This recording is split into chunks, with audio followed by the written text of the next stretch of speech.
हिंदी प्रेमियों को मेरा प्रणाम, छात्रों को मेरा प्यार। आज मैं आपको तेलंगाना राज्य एससीईआरटी द्वारा प्रचलित द्वितीय भाषा हिंदी 8वीं कक्षा का पुस्तक का परिचय करवाऊंगी। फिर हम पहला पाठ भी पढ़ेंगे। मैं पूरा पाठ सारांश सहित नए शब्दार्थ और अभ्यास कार्य के साथ पढ़ाऊंगी। आप लोग श्रद्धा से सुनिए और देखिए। ये हमारी 8वीं कक्षा का हिंदी पुस्तक है। नाम है बाल बगीचा 3। बच्चों, बगीचा यानी उद्यान। उद्यान में भिन्न विभिन्न फूलों के पेड़ पौधे होते हैं, कई रंग के भी होते हैं। इतने सारे रंग बिरंगे फूलों से उद्यान सुंदर दिखाई देता है। इसी प्रकार पाठशाला में भिन्न विभिन्न बच्चे पढ़ने आते हैं, है ना। जैसे आप तो कई प्रकार के होते हैं, कई रंग रूप के भी होते हैं। फिर भी सब बच्चों के साथ पाठशाला सुंदर दिखाई देता है। इसीलिए इस पुस्तक का नाम बाल बगीचा रखा गया है। मतलब वो बगीचा है जहाँ फूल जैसे बाल बालक है। समझ गए ना बच्चों। तो 6वीं कक्षा का पुस्तक का नाम होता है बाल बगीचा 1 और 7वीं कक्षा का पुस्तक का नाम है बाल बगीचा 2 और 8वीं का बाल बगीचा 3 है। अब हम विषय सूची देखेंगे। 8वीं कक्षा के पुस्तक में कुल 4 इकाई हैं। एक एक इकाई में 3 पाठ परीक्षा हेतु है और एक केवल पठन हेतु दिए गए हैं। कुल 12 पाठ है बच्चों। उनमें 4 कविता पाठ है और 8 गद्य पाठ। ये थी पाठों की जानकारी। अब हम चलेंगे पहली पाठ की ओर। पहले आप सब चित्र को देखिए। क्या क्या दिखाई दे रहा है देखिए। चित्र में बच्चे, बूढ़े, लड़कियां, लड़के सब है ना। सब लोग कुछ न कुछ काम में लगे हैं। इस प्रकार काम श्रद्धापूर्वक करने से क्या होता है? हाँ, सफलता पा सकते हैं। तो इस सफलता को कामयाबी कहते हैं। आज का हमारा पाठ है हम होंगे कामयाब। मतलब हम जो काम करेंगे उसमें ज़रूर सफलता पाएंगे। तो समझ गए ना आप पाठ के नाम को। आप माध्यमिक कक्षा के छात्र हैं, इसलिए मैं बीच बीच में अन्य भाषाओं का उपयोग भी करूँगी थोड़ी मात्रा में, क्योंकि आप सबको हिंदी भाषा सीखनी है।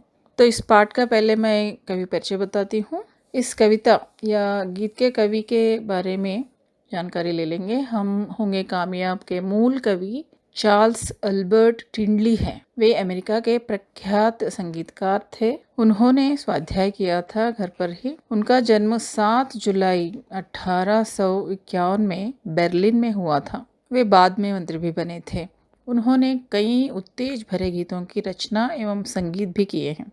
उनमें 25 गीत विश्व भर में प्रचलित हैं। उन गीतों में एक संकलन है न्यू सॉन्ग्स ऑफ पैराडाइज। इसी में प्रसिद्ध गीत है, अंग्रेजी में आप लोग सुने होंगे, we shall overcome one day.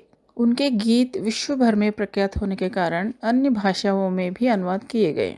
उनका निधन 26 जुलाई 1933 में 82 वर्ष की आयु में हुआ। ये थे अंग्रेजी के कवि। अब हम देखेंगे हिंदी के कवि कौन है।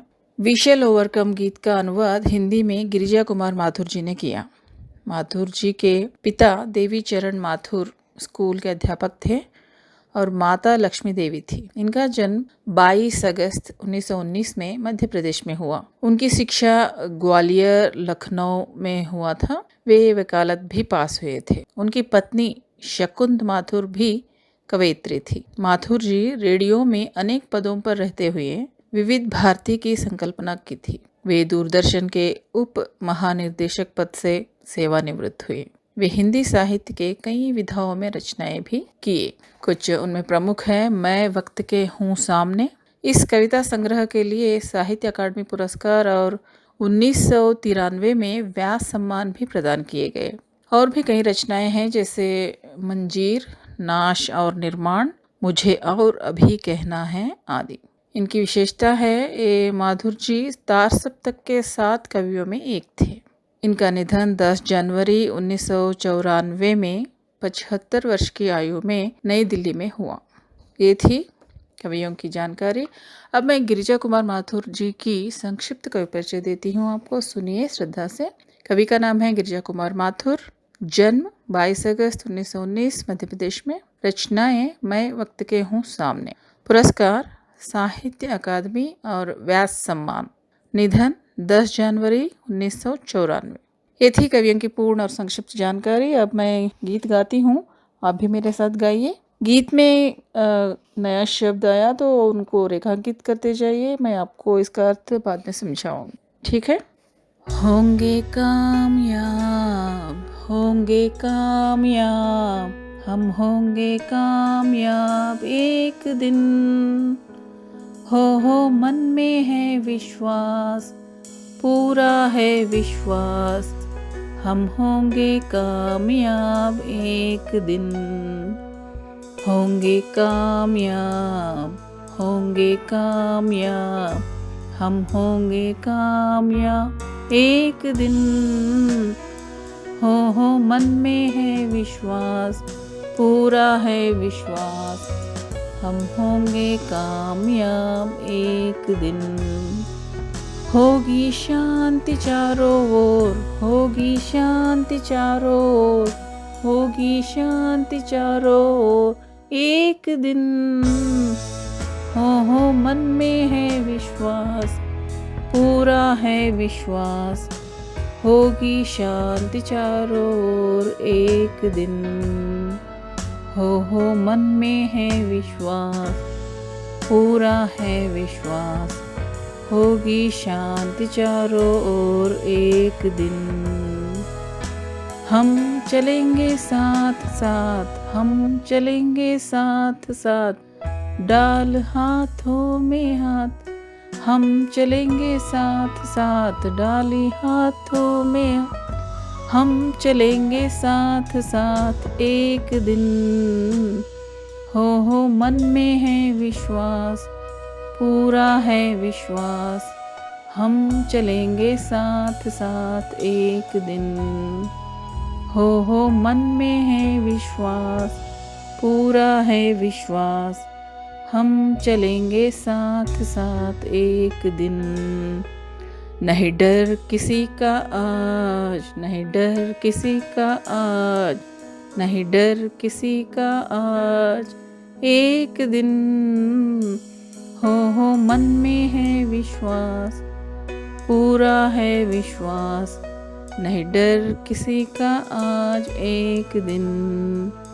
हो मन में है विश्वास, पूरा है विश्वास, नहीं डर किसी का आज एक दिन। होंगे कामयाब, होंगे कामयाब, हम होंगे कामयाब एक दिन। हो मन में है विश्वास, पूरा है विश्वास, हम होंगे कामयाब एक दिन। अच्छा लगा ना बच्चों? अब हम नए शब्दों के अर्थ और कुछ व्याकरणांश देखेंगे। नए शब्द हैं, अपने रेखांकित किए हैं ना। कामयाब, कामयाब का मतलब है सफलता, तेलुगु में बोलते हैं ना विजयम, और इंग्लिश में सक्सेस। मन, मन का मतलब है दिल, तेलुगु में बोलते हैं मनसु, और इंग्लिश में हार्ट कहते हैं। विश्वास, विश्वास का मतलब होता है भरोसा, यानी नम्मकम, और इंग्लिश में फेथ। चारों ओर मतलब चारों तरफ, नालुगु दिक्कुला, फोर साइड्स। साथ साथ मतलब मिलजुल कर, कलिसी मेलिसी, टुगेदर। डर, डर का मतलब होता है घबराहट, भयम, फियर। अब हम इस गीत में आए हुए कुछ विलोम शब्द भी देखेंगे। एक है दिन, उसका विलोम शब्द है रात। विश्वास का विलोम शब्द है अविश्वास। शांति का विलोम शब्द है अशांति। डर का विलोम शब्द है निडर। और कुछ इसमें एक वचन और बहुवचन शब्द भी आए हैं। पहला है एक, इसका बहुवचन है अनेक। मैं, इसका बहुवचन है हम। ये थे कुछ नए शब्द और कुछ भाषा के अंतर्गत विषय। अब मैं इस गीत का पूरा सारांश आपको समझाती हूँ, ठीक है, हिंदी में भी और तेलुगु में भी। ध्यान से सुनिए। हम होंगे कामयाब कविता के कवि श्री गिरिजा कुमार माथुर जी है, हिंदी के। वे स्वतंत्रता संग्राम के समय आंदोलन में भाग लिए थे। उसी समय चार्ल्स अल्बर्ट टिंडली की अंग्रेजी कविता we shall overcome one day का हिंदी में अनुवाद किया था। ये उत्तेजनात्मक गीत है। तो अब देखते हैं सारांश। पहले चरण में कवि कहते हैं, हम एक न एक दिन अवश्य सफलता पाएंगे।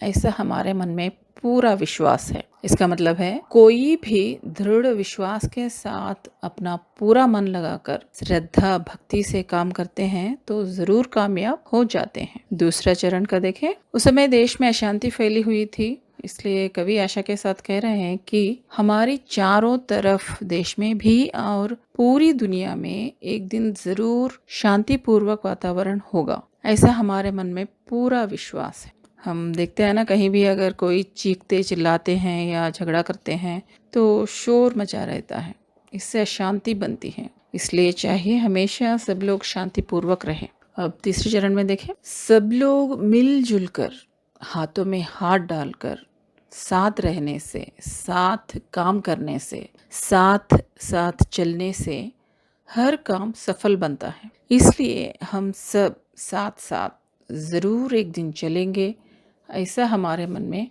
पूरा विश्वास है। और चौथे चरण में कवि कह रहे हैं, हमें आज किसी का डर नहीं है। प्रायः बच्चे किसी अनजान वस्तु, व्यक्ति या स्थान को देखकर डरते हैं ना, और कुछ बच्चे तो कुत्ता, बिल्ली या शेर आदि जानवरों को देखकर भी डरते हैं। मगर याद रखिए बच्चों, कभी भी किसी से डरना नहीं चाहिए। जब हम कोई अच्छा काम करते हैं तो बिल्कुल नहीं डरना है। हाँ, कभी गलत काम करते समय जरूर डरना चाहिए, लेकिन गलत काम करना ही क्यों नहीं। यहाँ भारत को आज़ाद बनाने के लिए सब लोग अपना तन मन जुटा रहे थे। जब आंदोलन चल रहे थे, देश में स्वतंत्रता नहीं थी ना, तो लोग डर डर कर जी रहे थे। इसलिए कवि कह रहे हैं कि एक दिन हम बिल्कुल नहीं डरेंगे किसी से, ऐसा हमारे मन में पूरा विश्वास है। हम ज़रूर कामयाब होंगे एक दिन। ये था संपूर्ण सारांश। तो आपको संक्षिप्त रूप में भी मैं कविता का सारांश हिंदी और तेलुगु में बताती हूँ। हम होंगे कामयाब कविता या गीत का हिंदी में अनुवाद गिरिजा कुमार माथुर जी ने किया है। कवि कहते हैं कि मन में पूरा विश्वास है कि हम एक दिन ज़रूर कामयाब होंगे। हमारी चारों ओर पूरी शांति होगी एक दिन, ये हमारा पूरा विश्वास है। हम सब हाथों में हाथ डालकर एक दिन साथ साथ चलेंगे, ऐसा हमारे मन में पूरा पूरा विश्वास है। एक दिन हम किसी से भी नहीं डरेंगे, ऐसा हमारा मन में पूरा विश्वास है। अब इसका मैं तेलुगु में भी थोड़ा बताती हूँ आपको, ताकि आप पूर्ण रूप से समझ जाएं। कवि गिरिजा कुमार మాథూర్ గారు हम होंगे कामयाब అంటే మేము విజయం సాధిస్తాం అనే కవితలో ఏం చెప్తున్నారంటే, మేము ఏదో ఒక రోజు తప్పకుండా విజయం సాధిస్తాం. ఇది మా మనసులో దృఢమైన నమ్మకం ఉంది. మేము ఏదో ఒక రోజు నాలుగు వైపులా శాంతిని సాధిస్తాం. మాకు మాపై పూర్తి నమ్మకం ఉంది. ఏదో ఒక రోజు అందరూ కలిసి చేతిలో చేయి వేసుకొని కలిసిమెలిసి నడుస్తాం. ఈ విధమైన నమ్మకం మా మనసులో పూర్తిగా ఉంది. మేము ఎవ్వరికి భయపడని రోజు కూడా ఖచ్చితంగా ఏదో ఒక రోజు వస్తుంది. ఇది మా యొక్క దృఢమైన విశ్వాసం మరియు మా మనసులో ఉన్నటువంటి పూర్తి नमक। समझ गए ना बच्चों? ये वीडियो आप बार बार देखिए, फिर आपको बिल्कुल बहुत अच्छी तरह आपको इसका सारांश समझ में आ जाएगा। अब हम चलते हैं कुछ अभ्यास की ओर। यहाँ पाठ के पीछे अभ्यास कार्य में जो सुनो बोलो बिट है, वो तो आप यूं ही पढ़ के बोल सकते हैं। जो चित्र दिए गए उनके बारे में बातचीत करनी है आपको। फिर कामयाब होने के लिए क्या करना चाहिए मैंने आपको बताया है सारांश में, आपने सुना है तो आप बता सकते हैं ना। फिर नीचे आते हैं पढ़ो।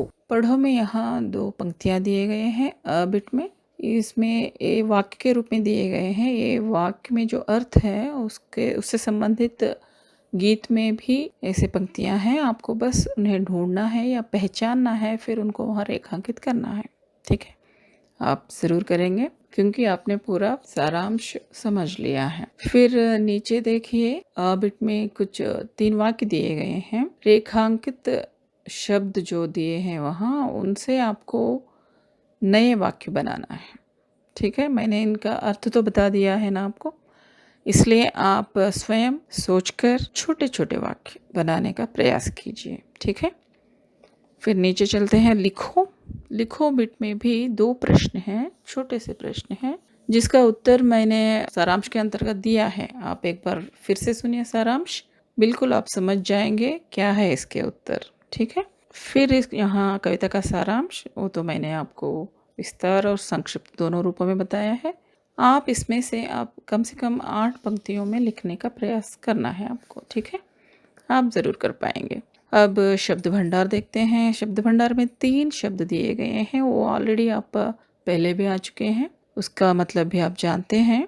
फिर आपको उन शब्दों से नए वाक्य बनाने हैं। जैसे मैं एक बताती हूँ आपको, शांति। शांति का अर्थ बताया है ना मैंने, मतलब प्रशांत रहना। इसका एक वाक्य, सफ़ेद रंग शांति का सूचक है, ठीक है बच्चों? इसी प्रकार और 2 शब्द है यहाँ, विश्वास और कामयाब। इनसे भी आप स्वयं नए वाक्य बनाइए। अब सृजनात्मक अभिव्यक्ति के अंतर्गत एक प्रश्न दिया गया है कि सफलता, इस विषय पर एक छोटा सा निबंध लिखना है आपको। निबंध का मतलब होता है किसी भी विषय के बारे में पूर्ण जानकारी देना, और ये उपशीर्षक द्वारा लिखा जाता है।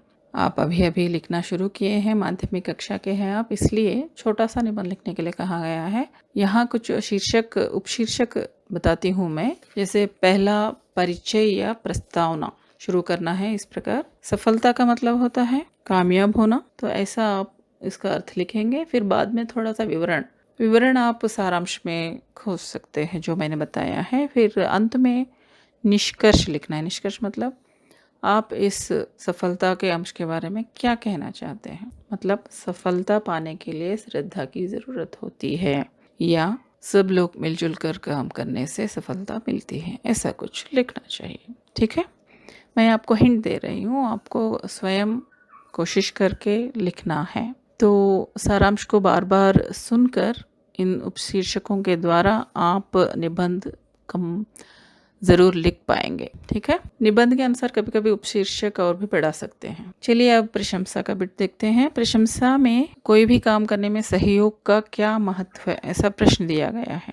प्रशंसा का मतलब होता है किसी विषय के बारे में कुछ कहना, मतलब आपको क्या लगा उसके बारे में कुछ कहना। यहाँ सहयोग की आवश्यकता के बारे में पूछा गया है ना। सहयोग मतलब कुछ काम अकेले नहीं कर सकते, मतलब कुछ काम ऐसे होते हैं जिन्हें करने के लिए एक से नहीं हो सकता, सबको मिलजुल कर करना पड़ता है। इस प्रकार एक दूसरे की सहायता करते हुए काम को सफल बनाना ही सहयोग कहलाता है। काम सफल होने के लिए सहयोग महत्वपूर्ण अंश होता है। तो इस प्रकार आप लिखेंगे उस प्रशंसा के लिए।